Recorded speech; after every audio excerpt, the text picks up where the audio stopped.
When the temperatures jump 30 degrees practically overnight, your livestock don't have days to adjust. They have just hours. Here's exactly what we're doing to protect every animal on our farm. Hi, and welcome back to Whitetail Acres Farm. Now, the weather has been warming up for the spring, but it's been in the 60s to maybe the low 70s, and just the last couple days, it's just shot up to over 90 degrees. There's been no gradual warm-up period, no opportunity for acclimation, and that kind of drastic increase can be really dangerous for the animals.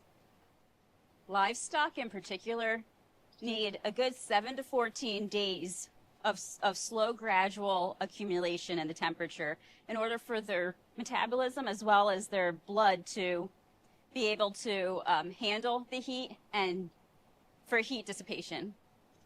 A sudden spike like this, it forces immediate drastic changes in their body, overloading their respiratory and circulatory systems before they can cope.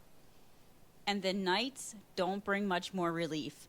When it stays warm after dark, animals can't shed that heat they accumulated during the day, and that's when real damage can happen. Now here's something most people don't realize, and this is the part that matters if you have cattle or chickens. Cattle don't sweat efficiently. They rely on panting, and in the rumen, digestion creates massive internal heat on top of whatever the weather's doing. So you've got an animal that generates its own heat and can barely cool itself down. Chickens have it even worse. They can't sweat at all. Feathers trap in their body heat, and their normal body temperature runs around 106 degrees as it is. So a sudden temperature jump can push them into respiratory failure and flock mortality much faster than you'd expect. We're stopping by the mobile coop to check on the meat birds. There's 150 birds in here, and so heat stress is a real concern, especially because they're growing so fast and their bodies are working so hard.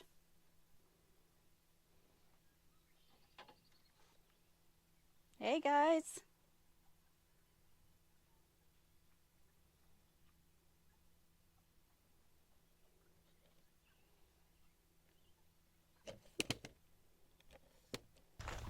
First thing that we did was put sun shade cloth over the entire coop. That drops the interior temperature significantly by blocking direct sun. Then we rolled up both sides of the coop completely to get a good cross breeze running through. On a day like this, airflow is everything. We're keeping an eye on the water in here as well, especially the big 70-gallon water tank back there. So we'll come out a few times a day, check on the water level, and if it looks like there's an opportunity to add more cold water to it, we will, so that way the water in the tank is constantly cool for them. And we'll also come over here and we'll check the waterers, and using our fingertips, we'll check the temperature of the water inside to make sure it's cool. And if it's not, we'll just dump the water out and then allow it to refill with the cool water that we put into the tank back there. So hydration needs can double for the birds in hot weather.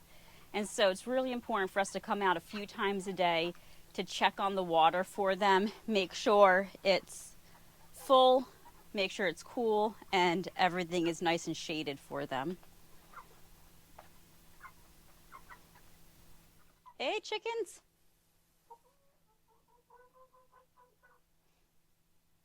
Our egg layers also get some attention during this hot weather.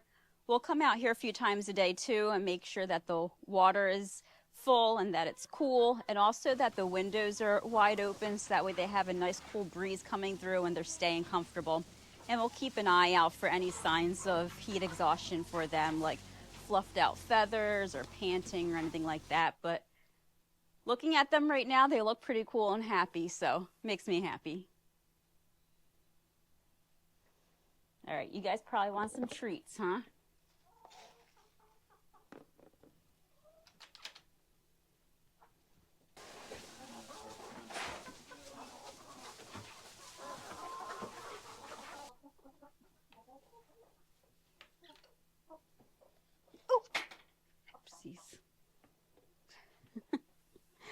Probably should have grabbed a basket. And they appreciate us keeping an eye on them, and they thank us in their own way. With chickens, by the time you see a problem, you're already behind. Frequent checks throughout the day are in order to make sure that they're doing well and nobody is struggling in any way. Hey, if you're finding this helpful, especially if you're a fellow livestock owner, would you mind hitting that like button? It genuinely helps more people who need this kind of information find this channel, and we really appreciate every single one of you who watches and comments. Now the cattle. We run 3 separate herds and each one needs attention. And we come out here a few times a day to make sure that the water is topped off with nice cold water for them. That way they can stay hydrated. We also make sure the cattle always have some dry bedding, so that way if they want to come inside and get out of the blazing sun into some of the shade, they have the option to do so, and they can just lay down, relax, and just be really comfortable.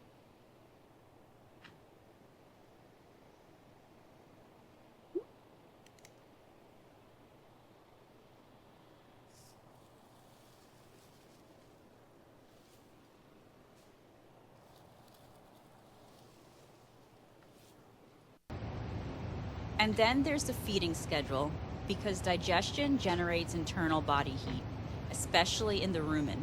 We make it a point to do all of the feedings early in the morning and then again later in the evening.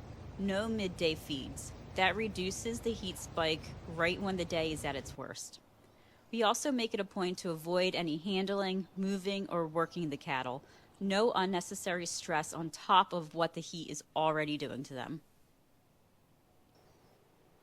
I want to come back to this idea of sudden versus gradual heat because it really is a key to understanding the risk. When temperatures climb gradually over a couple weeks, livestock adjust. Their metabolism shifts. Blood flow increases to the skin surface for cooling. Behavior changes happen like seeking shade, reducing their activity, and the body overall adapts and adjusts. But a sudden spike? Well, there's no time for that. The body is forced into emergency mode. Cattle start panting heavily, which can lead to respiratory alkalosis. Basically, they blow off too much carbon dioxide, their blood pH shifts, and dehydration accelerates. It's a cascade. For chickens, the math is even more brutal.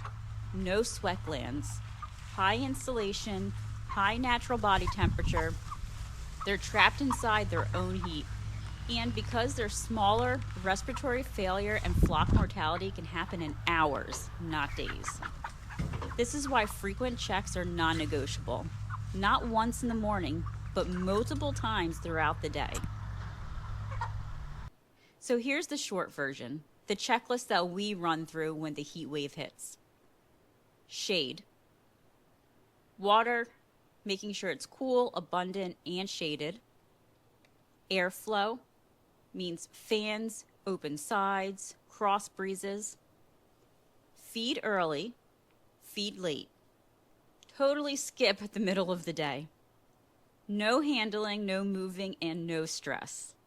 And check on them frequently all day long. And that's it.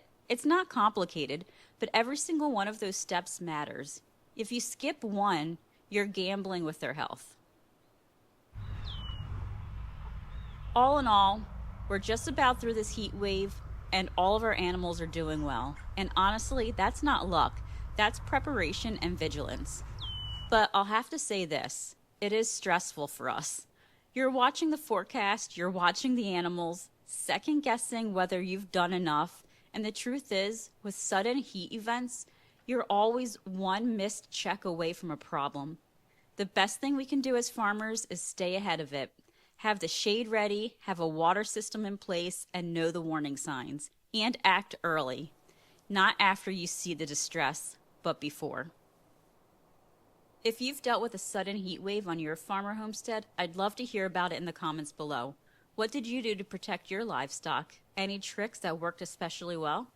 Don't forget to subscribe to our channel for more livestock care and heat management tips, along with all of our other farm adventures. Thank you so much for watching, and we'll see you on the next one.